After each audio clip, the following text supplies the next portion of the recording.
పాలమూరు రంగారెడ్డి ప్రాజెక్టుపై కీలక రివ్యూ నిర్వహించారు ఇరిగేషన్ మినిస్టర్ ఉత్తమ్ కుమార్ రెడ్డి. సెక్రటేరియట్లో ఇరిగేషన్ సలహాదారు ఆదిత్యనాథ్ దాస్తో భేటీ అయ్యారు. ఫేజ్ 1 పనులను డిసెంబర్ నాటికి పూర్తి చేయాలని ఉత్తమ్ ఆదేశించారు. కరివెన రిజర్వాయర్ పనుల్లో వేగం పెంచాలన్నారు. నార్లాపూర్, ఏదుల రిజర్వాయర్ల మధ్య కాల్వల పనులు వెంటనే మొదలు పెట్టాలని సూచించారు. అక్టోబర్ నాటికి కాల్వల పనులు పూర్తి చేయాలని చెప్పారు. నార్లాపూర్, ఏదుల, వట్టెం, కరివెన రిజర్వాయర్ల పనులు పూర్తి చేసి డిసెంబర్ నాటికి 50 టీఎంసీల నీటిని నిల్వ చేయాలన్నారు. నార్లాపూర్, ఏదుల, వట్టెం పంప్ హౌజ్లకు 400 kV విద్యుత్ లైన్ల నిర్మాణానికి 262 కోట్లు మంజూరు చేశామని చెప్పారు. జూలైలో మోటార్ల డ్రై రన్ చేయాలని చెప్పారు.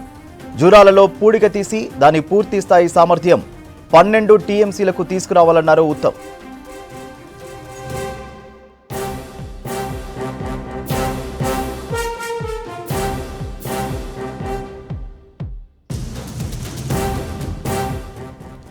పాలమూరు రంగారెడ్డి ప్రాజెక్టుపై కీలక రివ్యూ నిర్వహించారు ఇరిగేషన్ మినిస్టర్ ఉత్తమ్ కుమార్ రెడ్డి. సెక్రటేరియట్లో ఇరిగేషన్ సలహాదారు ఆదిత్యనాథ్ దాస్తో భేటీ అయ్యారు.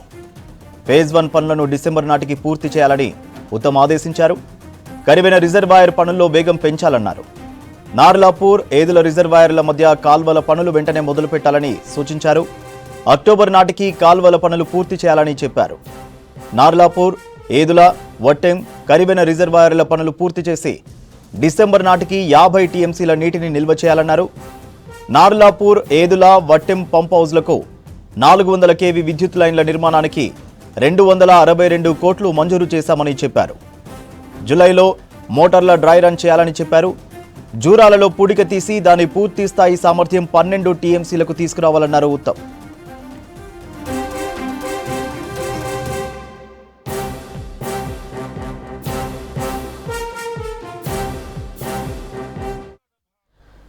కంచెగచ్చిబౌలి భూములపై ఏఐ కంటెంట్తో తప్పుడు ప్రచారం చేశారని అన్నారు సీఎం రేవంత్. ఇది ఇలాగే కొనసాగితే ప్రజాస్వామ్యానికే ముప్పని చెప్పారు. ఇలాంటి ఘటనలు పునరావృతం కాకుండా సైబర్ క్రైమ్ను బలోపేతం చేస్తామని చెప్పారు. కంచెగచ్చిబౌలి భూ వివాదంపై కీలక సమీక్ష నిర్వహించిన ముఖ్యమంత్రి అధికారులకు సూచనలు చేశారు. ఇటు రేపు భద్రాచలం రాములోరి కళ్యాణానికి హాజరు కానున్న రేవంత్ స్వామివారికి పట్టు వస్త్రాలు సమర్పించనున్నారు. ఏఏ ఫేక్ కంటెంట్ భవిష్యత్ ప్రజాస్వామ్యానికే ముప్పన్నారు సీఎం రేవంత్ రెడ్డి. కంచెగచ్చిబౌలి భూముల వివాదంపై సీఎం రేవంత్ రెడ్డి ఆరా తీశారు. కోర్టు కేసులను అడిగి తెలుసుకున్నారు. కంచెగచ్చిబౌలిలోని సర్వే నంబర్ 25లో ఉన్న భూముల్లో గత 25 ఏళ్లుగా ఎన్నో ప్రాజెక్టులు నిర్మించారని, వాటిని నిర్మించేటప్పుడు ఎలాంటి ఆందోళనలు, వివాదాలు లేవని, ఇప్పుడు 400 ఎకరాల్లో అభివృద్ధి చేస్తుంటే ఎందుకు వివాదం చేస్తున్నారని ప్రశ్నించారు సీఎం. ఆర్టిఫిషియల్ ఇంటెలిజెన్స్ ద్వారా ఉన్నవి లేనట్లు, లేనివి ఉన్నట్లు వీడియోలు, ఫోటోలు తీసి సోషల్ మీడియాలో తప్పుడు ప్రచారం చేస్తున్నారని ఆందోళన వ్యక్తం చేశారు. వాస్తవాలు చెప్పేలోగా అబద్ధాలు సోషల్ మీడియాను చుట్టేస్తున్నాయన్నారు. వివిధ రంగాల్లో పేరు పొందిన ప్రముఖులు కూడా ఆ తప్పుడు పోస్టులను ప్రచారం చేస్తున్నారన్నారు రేవంత్.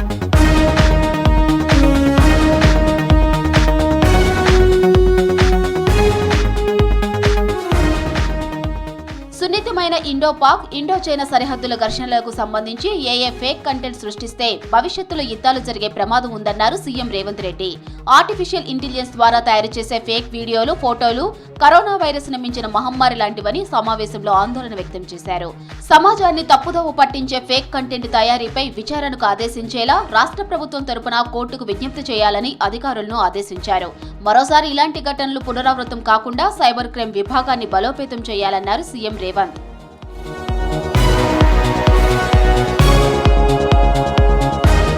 సీఎం రేవంత్ రెడ్డి అధ్యక్షతన సెక్రటేరియట్లో కీలక సమావేశం జరిగింది. హ్యూమన్ రైట్స్ కమిషన్, సమాచార కమిషన్, లోకాయుక్త సెలక్షన్ కమిటీలు రేవంత్ రెడ్డి అధ్యక్షతన భేటీ అయ్యాయి. భేటీకి ప్రధాన ప్రతిపక్షమైన బీఆర్ఎస్ డుమ్మా కొట్టింది. ప్రతిపాదిత పేర్లను గవర్నర్కు పంపింది ప్రభుత్వం. సమావేశానికి మండలి chairman Gutta Sukhender Reddy, assembly speaker Gaddam Prasad హాజరయ్యారు. రేపు కుటుంబ సమేతంగా భద్రాచల రాములవారిని దర్శించుకోనున్నారు సీఎం రేవంత్ రెడ్డి. రాములవారికి పట్టు వస్త్రాలు సమర్పించనున్నారు. స్వామివారి కళ్యాణం తరువాత తెలంగాణ ప్రభుత్వం ప్రతిష్టాత్మకంగా రేషన్ కార్డుదారులకు ఇస్తున్న సన్న బియ్యం లబ్ధిదారు ఇంట్లో భోజనం చేయనున్నారు ముఖ్యమంత్రి. ఈ నెల 16 నుంచి 21 వరకు జపాన్ పర్యటనకు వెళ్లనున్నారు సీఎం రేవంత్ రెడ్డి, మంత్రి శ్రీధర్ బాబు. మొదటిసారి జపాన్లో ఒకాసా ఇండస్ట్రియల్ ఎక్స్పోలో ఇండియన్ పెవిలియన్ ఏర్పాటు చేయనున్నారు. దీనికి ప్రధాని మోదీ హాజరవుతారు. కేంద్రం కేటాయించిన పెవిలియన్లోనే రాష్ట్ర ప్రభుత్వ స్టాల్ ఏర్పాటు చేస్తామని చెప్పారు మంత్రి శ్రీధర్ బాబు. కేంద్రం ఏర్పాటు చేసిన పెవిలియన్ను అన్ని రాష్ట్రాలు సంయుక్తంగా ఉపయోగించుకుంటాయని తెలిపారు. రాష్ట్రానికి సంబంధించిన స్టాల్ 2 రోజుల పాటు ఉంటుందన్నారు. రాష్ట్రంలో పెట్టుబడులకు అవకాశాలను వివరిస్తామన్నారు మంత్రి. రాష్ట్రంలో మాజీ ఉప ప్రధాని జగ్జీవన్ రామ్ జయంతి వేడుకలు ఘనంగా జరిగాయి. రాష్ట్ర వ్యాప్తంగా పలు చోట్ల ఆయనకు నివాళులు అర్పించారు లీడర్లు. దేశానికి ఆయన చేసిన సేవలను గుర్తు చేసుకున్నారు. చిన్నతనంలోనే అంటరానితనం, కుల వివక్షను ఎదిరించిన వ్యక్తి జగ్జీవన్ రామ్ అన్నారు. యువత జగ్జీవన్ను ఆదర్శంగా తీసుకోవాలని పిలుపునిచ్చారు.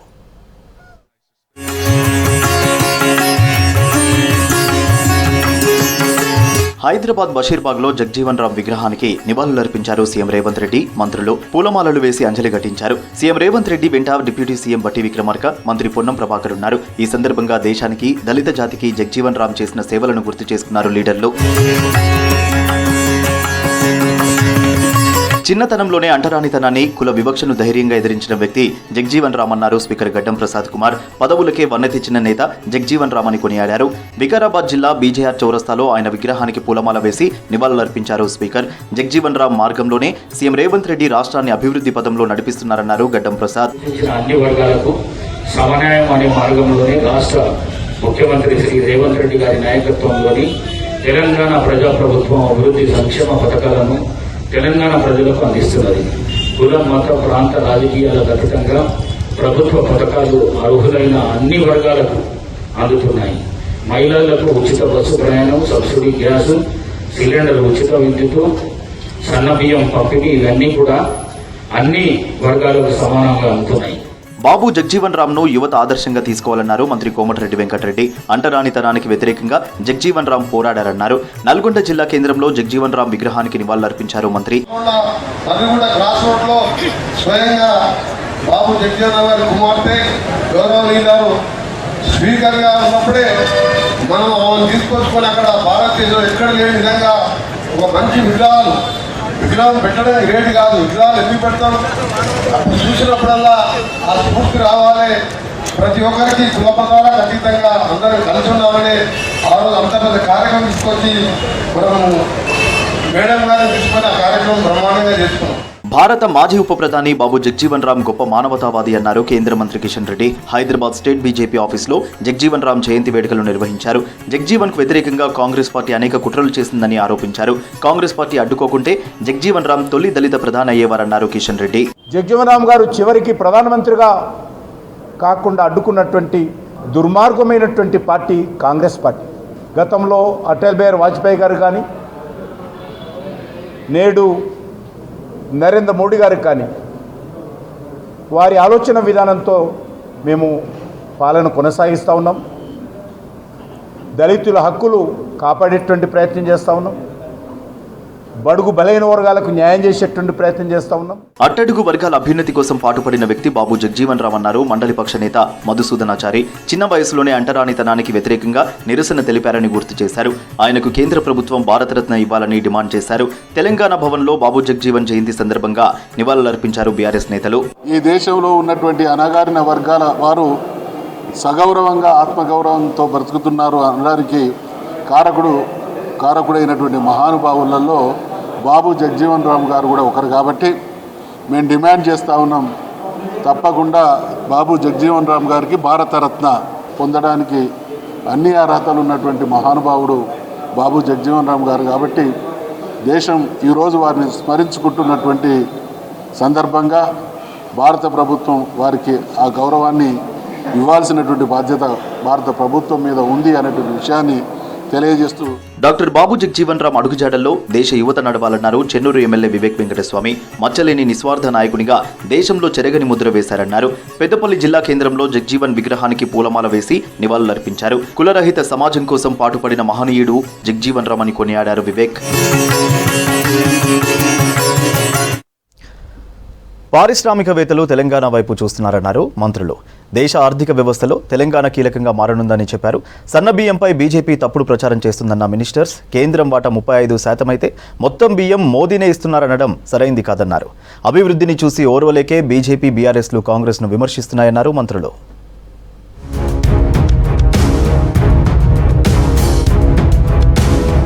తెలంగాణలో పెట్టుబడులు పెట్టేలా ప్రోత్సహించాలని లాటిన్ అమెరికా, కరీబియన్ దేశాల ప్రతినిధులకు మంత్రి శ్రీధర్ బాబు విజ్ఞప్తి చేశారు. పరిశ్రమల ఏర్పాటుకు తెలంగాణలో ఉన్న అనుకూలతలను వివరించాలని స్థానిక పారిశ్రామికవేత్తలకు సూచించారు.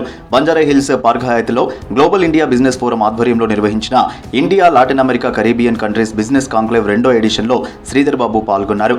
ఈ సందర్భంగా పారిశ్రామికవేత్తలకు ప్రభుత్వం అందించే ప్రోత్సాహకాలను శ్రీధర్ బాబు వివరించారు. Not only in terms of IT, where in the emerging technologies we have center of excellence for AI and we have center of excellence for cyber security. 50 kilometers from the airport, we are developing about 3,000 acres of manufacturing cluster. That's NIMS area. End to end our state in terms of geographical area. If you are connected by road, it's just about 240 to 300 kilometers. And Hyderabad is a central place where we connect. సన్నబియ్యం పంపిణీపై BJP అవాస్తవాలు ప్రచారం చేస్తుందన్నారు పౌర సరఫరాల శాఖ మంత్రి Uttam Kumar Reddy. Rice డిస్ట్రిబ్యూషన్లో majority వాటా state గవర్నమెంట్దేనన్నారు. 65% రాష్ట్ర ప్రభుత్వం భరిస్తుంటే కేంద్రానికి 35% అన్నారు. సూర్యాపేట జిల్లా కేంద్రంలో లబ్ధిదారులు పాలడుగు బుజ్జమ్మ, వెంకటయ్య ఇంట్లో సన్నబియ్యంతో వండిన అన్నాన్ని తిన్నారు ఉత్తమ్. భారతదేశంలో ఏ రాష్ట్రంలో ఎక్కడ ఎప్పుడు జరగని విధంగా మన ప్రభుత్వం, మన కాంగ్రెస్ ప్రభుత్వం ప్రతి లబ్ధిదారుకి 6 కిలోల మంచి క్వాలిటీ తినడానికి మంచి రుచికరంగా ఉన్న సన్న బియ్యం ఇస్తున్నాము. ఆ సన్న బియ్యం మరి వెంకట ఇంట్లో మరి ఎట్లుంది, ఆ కుటుంబ సభ్యులు తింటున్నా లేదా, హ్యాపీగా ఉందా లేదా కనుక్కోవడానికి నేను వాళ్ళతో కలిసి భోజనం చేస్తున్నా. వారంలో ఇందిరమ్మ ఇండ్లకు శంకుస్థాపనలు ప్రారంభిస్తామన్నారు మంత్రి కోమటిరెడ్డి వెంకటరెడ్డి. రాష్ట్రంలో సన్నబియ్యం పంపిణీ చారిత్రాత్మక నిర్ణయమన్నారు. 16 నెలల కాంగ్రెస్ పాలనలో 6 గ్యారంటీలతో పాటు చెప్పనివి కూడా అమలు చేశామన్నారు. సన్నబియ్యం సంక్షేమ పథకం కాదు, పేదలకు వరమన్నారు. నల్గొండ జిల్లా ఎల్లారెడ్డిగూడెంలోని దళిత కుటుంబం మేడి సోములు, అరుణ దంపతుల ఇంటికి సహబంది భోజనానికి వెళ్లారు మంత్రి కోమటిరెడ్డి. సన్నబియ్యంతో వండిన అన్నం, పప్పుతో భోజనం చేశారు. ఇది సంక్షేమ పథకం కాదు, పేదవాని ఆత్మ గౌరవ పథకం. సన్న బియ్యం మా అరుణ ఇంట్లో ఆమె చేతి వంట తింటుంటే నిజంగా ఇక కోటీశ్వరులు తినే అన్నం తింటున్నాం అంటే పేదవాడు కళ్ళలు కన్న తెలంగాణ ఇది. దొడ్డు బియ్యం ఇస్తే ఆ డీలర్కే 3 రూపాయలకు 4 రూపాయలకు ఇస్తే ఆయన ఏ పోల్ట్రీ ఫామ్ కో ఏ రైస్ మిల్లర్ కు అమ్మితే ఆయన పాలిష్ చేసి బయట అమ్మేవాడు మార్కెట్లు 2 సార్లు పాలిష్ చేస్తే దాంట్లో ఉన్న న్యూట్రిషన్ అంతా పోయి దాన్ని తిన్నా కూడా వేస్ట్. అభివృద్ధిని చూసి ఓర్వలేకే బీఆర్ఎస్ విమర్శలు చేస్తోందన్నారు మంత్రి కొండా సురేఖ. వరంగల్ జిల్లాలో పర్యటించిన మంత్రి గోవిందరాజు గుట్ట దగ్గర పేదలకు సన్నబియ్యం పంపిణీ చేశారు. గత ప్రభుత్వం మిల్లర్లకు లాభం చేసేలా పనిచేసిందని విమర్శించారు. ఆహార భద్రత చట్టాన్ని తెచ్చింది కాంగ్రెసేనని గుర్తు చేశారు. ఏ ప్రభుత్వం అధికారంలో ఉన్నా సన్నబియ్యం పంపిణీ ఆగదన్నారు సురేఖ. మరి ఈ దొడ్డు బియ్యం మిల్లర్లు 10 రూపాయలకు కొని 30 రూపాయలకు ప్రభుత్వానికి అమ్మిన పరిస్థితులు మరి ఆ రోజు బీఆర్ఎస్ కాలంలో ఉన్నాయి. అయితే ఈరోజు మా ప్రభుత్వం ఒక్కో పేదవాడికి 6 కిలోల నాణ్యమైన సన్నబియ్యం అందించాలనేటువంటి ఒక నిర్ణయంతో మేము ఈ కార్యక్రమాన్ని కూడా ప్రారంభించడం జరిగింది. రేపు డెహ్రాడూన్లో పర్యటించనున్నారు మంత్రి సీతక్క, పొన్నం ప్రభాకర్. ఎల్లుండి సామాజిక న్యాయం, సాధికారతపై సదస్సు జరగనుంది. సదస్సుల్లో 2 మంత్రులు ప్రసంగించనున్నారు. నైబర్ ఫస్ట్ పాలసీకి భారత్ అధిక ప్రాధాన్యత ఇస్తుందన్నారు ప్రధాని మోదీ. శ్రీలంకతో అన్ని రంగాల్లో కలిసి పనిచేయడానికి సిద్ధమన్నారు. శ్రీలంక అధ్యక్షుడు దిశనాయకతో పలు ద్వైపాక్షిక అంశాలపై చర్చించారు. మావోయిస్టులు ఆయుధాలు వదిలేయాలన్నారు కేంద్ర మంత్రి అమిత్ షా. ఆయుష్మాన్ భారత్ స్కీమ్తో ప్రజల జీవన వ్యయం తగ్గిందన్నారు బీజేపీ లీడర్లు.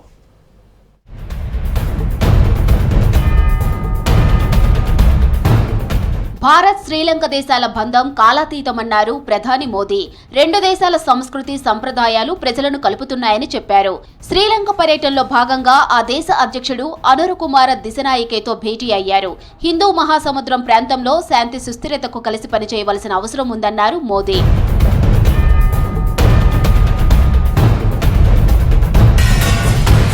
శ్రీలంకకు భారత్ నమ్మకమైన మిత్రదేశమని చెప్పారు ప్రధాని మోదీ. 2019 ఉగ్రదాడి, కరోనా విపత్తు, ఆర్థిక సంక్షోభం లాంటి క్లిష్ట సమయాల్లో అండగా ఉన్నామని చెప్పారు. రెండు దేశాల భద్రతా ప్రయోజనాలు ఒకదాంతో ఒకటి ముడిపడి ఉన్నాయన్నారు. శ్రీలంకలోని తమిళ ఛానళ్లను వెంటనే విడుదల చేయాలని కోరారు. మరోవైపు ప్రధాని మోదీని శ్రీలంక మిత్ర విభూషణ పురస్కారంతో సన్మానించారు ఆ దేశ ప్రెసిడెంట్ దిశనాయకే. भारत के लिए यह गर्व का विषय है कि हमने एक सच्चे पड़ोसी मित्र के रूप में अपने कर्तव्यों का निर्वहन किया है. चाहे 2019 का आतंकी हमला हो और उनके पहले विदेशी अतिथि बनने का सौभाग्य मुझे मिला है. ప్రధాని మోదీ శ్రీలంక పర్యటనలో రెండు దేశాల మధ్య కీలక ఒప్పందాలు కుదిరాయి. రక్షణ, ఇంధనం, డిజిటల్, హెల్త్, వాణిజ్యం సహా పలు రంగాల్లో ఎంఓయూలు జరిగాయి. ట్రింకోమలిని ఇంధన కేంద్రంగా అభివృద్ధి చేయడానికి ఒప్పందం కుదిరింది. అలాగే శ్రీలంక తూర్పు ప్రాంతం అభివృద్ధికి సహకరిస్తామని హామీ ఇచ్చింది భారత్. సాంపూర్ సౌర విద్యుత్ ప్రాజెక్టును వర్చువల్ గా ప్రారంభించారు మోదీ.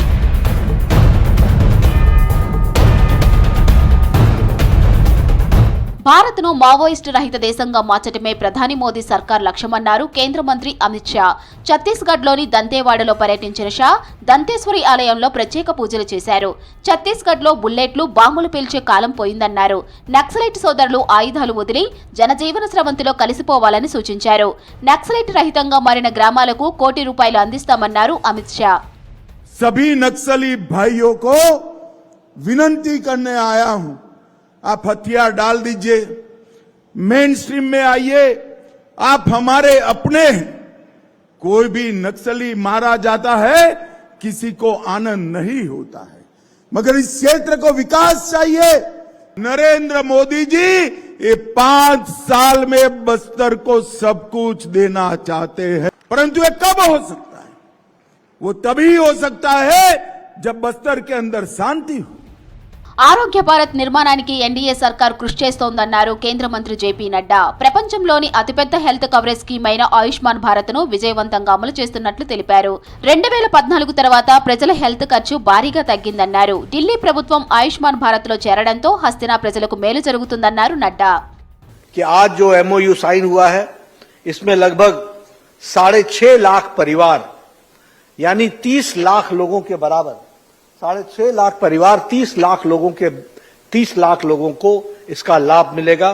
और जो 70 साल से ऊपर के लोग हैं वो लगभग 6 लाख होंगे. 4.5 लाख फैमिलीज हैं, 6 लाख लोग हैं, क्योंकि बुजुर्ग या पति पत्नी माता पिता जो 70 साल से ऊपर हैं उनकी जो संख्या बनती है वो 6 लाख बनती है. తమిళనాడులోని పంబన్ రైల్వే బ్రిడ్జ్ ప్రారంభోత్సవానికి అంతా సిద్ధమైంది. రేపు ప్రధాని మోదీ పంబన్ బ్రిడ్జిని ప్రారంభించనున్నారు. అలాగే 8,300 కోట్ల విలువైన మరికొన్ని ప్రాజెక్టులను జాతికి అంకితం చేయనున్నారు మోదీ. ప్రపంచ దేశాలపై అమెరికా టారిఫ్లు విధించడాన్ని ఆర్థిక విప్లవంగా అభివర్ణించారు యుఎస్ ప్రెసిడెంట్ ట్రంప్. ఈ నిర్ణయం సవాళ్లతో కూడుకున్నప్పటికీ చివరకు అమెరికన్లే విజయం సాధిస్తారని ధీమా వ్యక్తం చేశారు. అమెరికాతో పోల్చితే చైనాకు భారీ ఎదురుదెబ్బ తగిలిందన్నారు.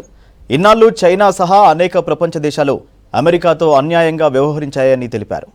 గత అమెరికా పాలకులు మౌనంగా, నిస్సహాయంగా ఉండిపోయారని విమర్శించారు. ఇకపై అలాంటి పరిస్థితి ఉండదంటూ ట్రూత్ సోషల్లో పోస్ట్ చేశారు ట్రంప్.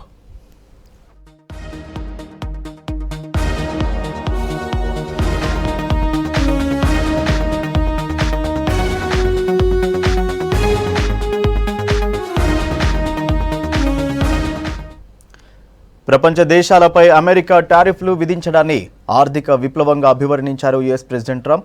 ఈ నిర్ణయం సవాళ్లతో కూడుకున్నప్పటికీ చివరకు అమెరికన్లే విజయం సాధిస్తారని ధీమా వ్యక్తం చేశారు.